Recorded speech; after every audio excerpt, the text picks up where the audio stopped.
Good morning, praise the lord. ઈશ્વરનો આભાર માનતા આવો આજના દિવસની શરૂઆત પ્રભુના વચનથી કરીએ. પ્રભુનું વચન આ પ્રમાણે કહે છે, ગરીબ કાલાવાલા કરે છે પણ દ્રવ્યવાન કઠોર જવાબ આપે છે. નીતિવચનોનું પુસ્તક 18મો અધ્યાય 23મી કલમ. આજનો વિચાર, ખ્રિસ્તમાં અતિ પ્રિયવાલા મિત્રો, પ્રભુ ઈસુ ખ્રિસ્તના સુમધુર નામમાં આપ સર્વને સવારની પ્રેમભરી સલામ. ગરીબ અને દ્રવ્યવાન બંનેની વાણી, વિચાર, વર્તન, વ્યવહાર, વલણ એ જે તે સમયે જે તે સંજોગ પરિસ્થિતિ અનુસાર અલગ અલગ હોય છે. માણસ બહુ જ નમ્ર, વિનયી, વિવેકી અને નિર્દોષ અને પ્રામાણિક હોય, પણ એ જ્યાં સુધી એની ક્ષમતા કરતાં વધારે દ્રવ્ય ન આવે અથવા તો ન મળે અથવા તો જે તે વ્યક્તિ એ સંપાદન ન કરે. જેમ જેમ દ્રવ્ય વધતું જશે તેમ તેમ તેની નમ્રતા, તેની વિનમ્રતા, તેનો વિનય, તેનું વિવેક અને તેની પ્રામાણિકતા અને નિર્દોષતા પણ ઘટતી જશે. ગરીબ દરિદ્રી વિનંતી કરશે, આજીજી કરશે, વચન કહે છે પ્રમાણે કાલાવાલા કરશે, હક જતો કરશે, પોતાના અધિકારનું પણ બીજાને આપી દેશે. એ ગરીબ, એ નિર્ધન, એ દરિદ્રી કે જે આપી જાણે છે. વચનોમાં આપણે ઘણું બધું અત્યાર સુધી જોઈ ચૂક્યા છે. એ ગરીબ દરિદ્રી વિનંતી કરશે, આજીજી કરશે, કાલાવાલા કરશે, જ્યારે દ્રવ્યવાન સીધો આદેશ કરશે, હુકમ કરશે, કારણ કે એ માટે ટેવાઈ ગયો છે. આમ કરો એટલે કરવું જ પડે, થવું જ જોઈએ. નાણાંના જોરે, પૈસાના જોરે, દ્રવ્યના જોરે, ધનના જોરે આદેશ કરશે, હુકમ છોડશે, બળજબરી કરશે, ક્યાંક હક જમાવશે કે અધિકારથી કોઈના ભાગનું પડાવી પણ લેશે.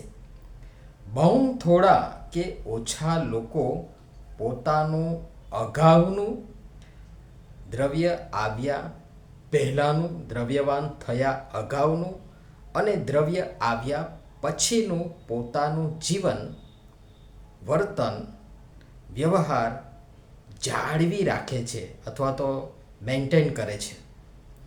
કિંતુ જરૂરી છે એના માટે માણસ નેક, ન્યાયી જીવન જીવે અને જે વિશ્વાસમાં દ્રઢ અને મજબૂત હશે, જે ખરેખર ખ્રિસ્તને અને ખ્રિસ્તના ગુણ લક્ષણોને માનતો અને પાળતો હશે, જે ખ્રિસ્તનો હશે અને ખ્રિસ્તમાં હશે અને જેનામાં ખ્રિસ્ત હશે, જેનામાં ખ્રિસ્ત જીવતા હશે, તે જ એમ કરી શકશે.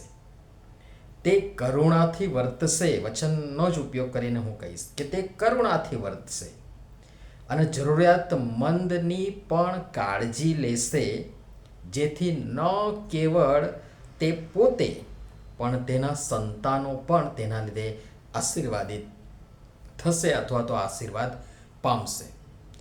આપણે ગમે તે સંજોગ કે પરિસ્થિતિમાં પોતાની જાતને જાળવી રાખીએ એ જરૂરી છે. ગરીબ, નિર્ધન, દરિદ્રી અવસ્થા હોય કે દ્રવ્યવાન, ધનવાન, તવંગર અવસ્થા હોય, આપણા વાણી, વિચાર, વર્તન, વલણ અને વ્યવહાર સાથે આપણો સ્વભાવ હંમેશા મૃદુ, નરમ, વિવેકી, વિનયી, નિર્દોષ અને સાલસ હોય. બે કહેવત કદાચ આપે સાંભળી જ હશે જે લગભગ એક સરખી જ છે. એ મૂકીને આજની વાત હું બંધ કરીશ. પહેલી, દુઃખ દેખી ડગવું નહીં ને સુખ દેખી છલકાવું નહીં. બીજી એના જેવી કહેવત, તેજીમાં છલકાવું નહીં અને મંદીમાં મૂંઝાવું નહીં. પ્રભુ સમજવા પણ સર્વની સહાયતા તથા મદદ કરો. નમીએ પ્રાર્થના કરીએ.